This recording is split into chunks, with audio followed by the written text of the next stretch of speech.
కాకా బుధారం గుట్ట అంగడికి వస్తావే ఓ ఆవును తెద్దామనుకుంటున్నా. శుక్రవారం కొండమడుగు అంగడి పోదాంరా. ఆడికి ఎక్కడెక్కడికేలో పసరం వస్తుంది, నచ్చింది తెచ్చుకోవచ్చు. ఓ తాత, ఈ బర్రెను ఎంత కమ్ముతావే చెప్పే, ఇప్పుడే భయానిస్తా చూడు. నేనెందుకు అమ్ముతానోయ్, కావాలంటే అంగడి పోయి తెచ్చుకో అని అంటుంటారు. ఆడైతే బొచ్చడుంటాయి కదా, గసొంటి జాగలకే ఇప్పుడు మిమ్మల్ని దోల్కపోతాం.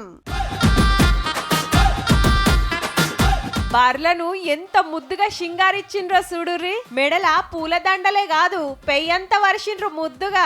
కొమ్ములకు రంగులు, కాళ్లకు గజ్జలు, తీరు కడాలు. పశు సంక్రాంతి అంటే అట్లుంటది. మళ్ళా ఏడనో కాదు, హైదరాబాద్ సిటీ శివారు నార్సింగిలా 17 సంక్రాంతి పండుగ వెళ్ళినాక పసలంగడి వెట్టుడు నిజాం నవాబ్ల జమానకేంచొస్తుందట. మనయే కాదు, మహారాష్ట్ర, కర్ణాటక, గుజరాత్, రాజస్థాన్, హర్యానా, మధ్యప్రదేశ్, ఆంధ్రప్రదేశ్ రాష్ట్రాలకెళ్లి కూడా వేల కమానం తీసుకొచ్చిండ్రు. రైతులొచ్చి ఎవరికి ఏది నచ్చితే అది బేరం చేసుకొని పైసలు కట్టి కట్టుకోవుడే.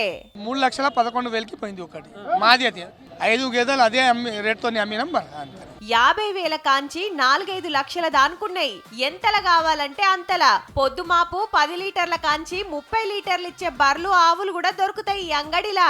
ఒక్కొక్క గేదె ముర్ర జాతి గేదె 4 లక్షలు 5 లక్షలు చెప్తారు. కొన్ని చౌకగా పోయినాయి, 4 లక్షలకు 2 గేదెలు అమ్మినాయి. బట్ ఇక్కడ ప్రత్యేకత ఏంటి అంటే, ఇక్కడికి వస్తే మీకు క్వాలిటీ అయిన పశువులు దొరుకుతాయి. మీకు గేదెలు గానీ ఆవులు గానీ తీరొక్క జాతి తీసుకొచ్చిండ్రు. నార్సింగ్ మార్కెట్ కమిటోల్గిన మంచిగానే సౌలతులు చేసిండ్రు. ఇటు రైతులకు అటు పసరానికి తక్లీవ్ కాకుండా కట్టేస్తానికి షింగారిస్తానికి కావాల్సిన ఏదంటే అది ఉంటది దుక్నాల్లా.